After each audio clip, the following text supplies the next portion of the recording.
Hello there and welcome back to another video, and today I'm going to be reviewing The Runaway Bride. So, let's get into it. So, as it is Christmas Eve, I thought what better time to review a Christmas special. So, I thought I'd review the 2006 Christmas special, The Runaway Bride. So, let's take a look at what I thought of this episode. I really love this episode. This episode is so nostalgic for me. It's one of the first episodes that I watched. Obviously, technically, this was the first episode to be broadcast after I was born. But yeah, I think when I started getting into Doctor Who about 2008, this was like one of the first episodes that I watched. And it's just got a really nostalgic feeling for me.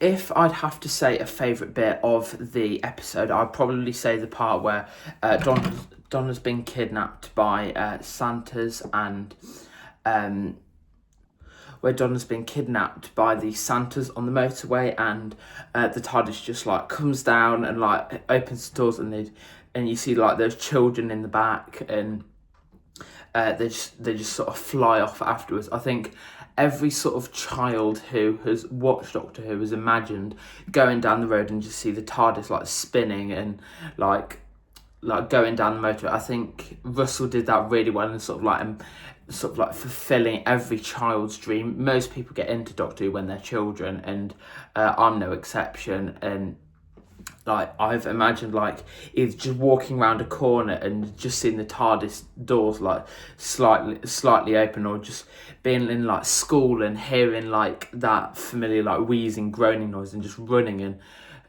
next stop everywhere. That type of thing, and that scene just seems so magical. So I don't know, obviously like fantasy, but sort of like grounded. How you could easily just see that happening on a day-to-day basis. It looks that real. I love that scene where it's like, what about Rose? Did she trust you? And she was like, yes, but she's very much alive. That scene I think's amazing. Also, speaking of Rose, the scene when they're at the wedding reception, and you can see that like he doesn't really want to party yet. I'm not sure how long the gap is between, I think it's like a couple of minutes, I don't know, between Doomsday and the Runaway Bride, but you can definitely tell that he's still grieving Rose, and like, we've all been in that position, like, falling in love with someone and then not actually being with them, and then that pain of that. And you can definitely tell the pain on the Doctor's face, like when there's that blonde girl, I think it's Neris, dancing, and it just flashes between images of Rose. I think that is so powerful, and you could definitely tell that she is always on his mind. And I'd even go as far to say that even up to his regeneration in the end of time, Rose is always on his mind.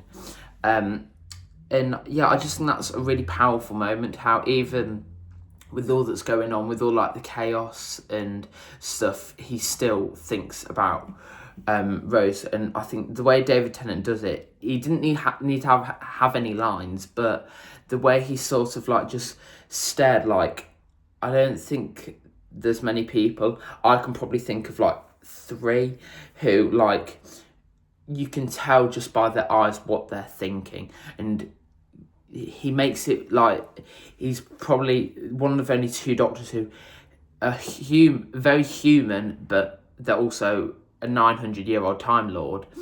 And you can just, yeah, I just love like the way his eyes sort of like, he arrives at the party like delighted that he's got Donna there safe, but then like when he starts seeing everyone having fun and he hasn't got anyone, like his eyes just darken, and it takes him to a very dark place. And I think the way he does that is brilliant.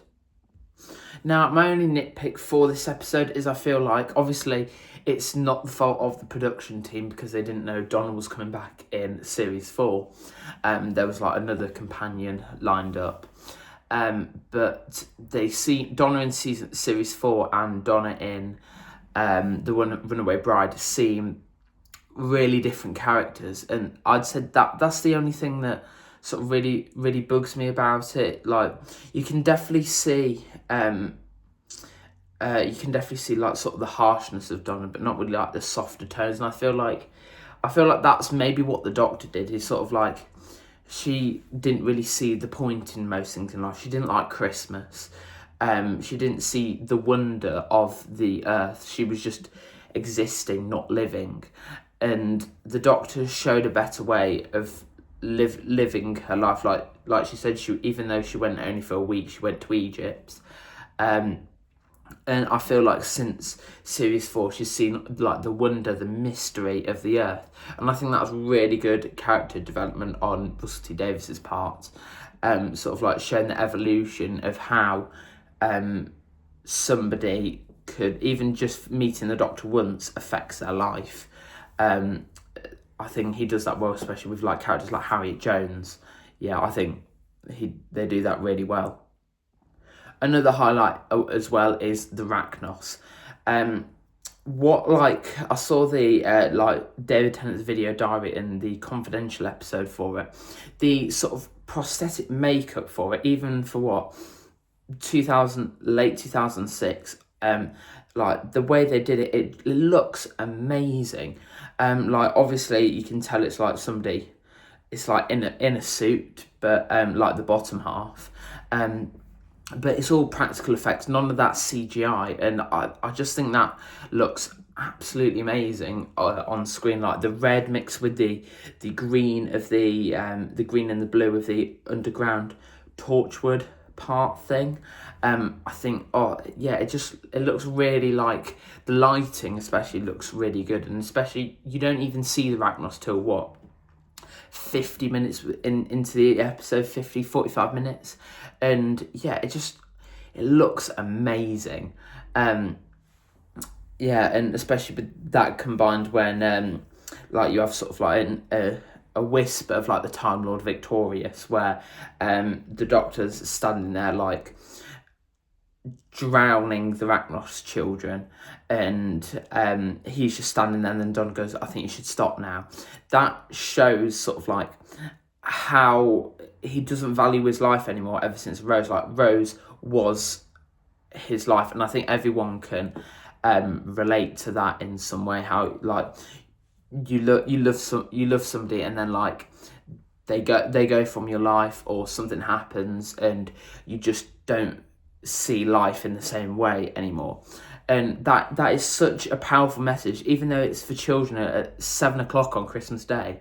Like picking it apart, you can really see like the more adult tones in it. And I was like writing some notes down, and I was like, oh my god, that is genius. Like obviously watching it as a 5-6-year-old, I obviously didn't pick it up. I just thought it as the Doctor was angry that they'd done all this, but really like breaking down the layers of the Doctor's character in that episode, you really do get a sense of genius of how they've written it.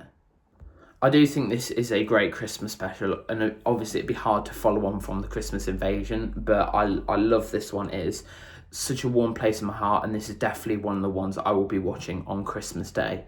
Fortunately, no Doctor Who Christmas special this year, but at least we have previous episodes. Maybe a trailer or some kind of announcement would be nice for Christmas Day. But yeah, I love that episode. David Tennant's just great in it, and yeah, I love how it deals with Rose and like the aftermath of that, but it doesn't make it the whole plot of the episode, which I quite like. But yeah, that's it for this video. Let me know what Doctor Who episodes you watch on Christmas Day. Let me know all that in the comment section down below, and hit the like button and subscribe, and I'll see you in the next video. Merry Christmas. Bye.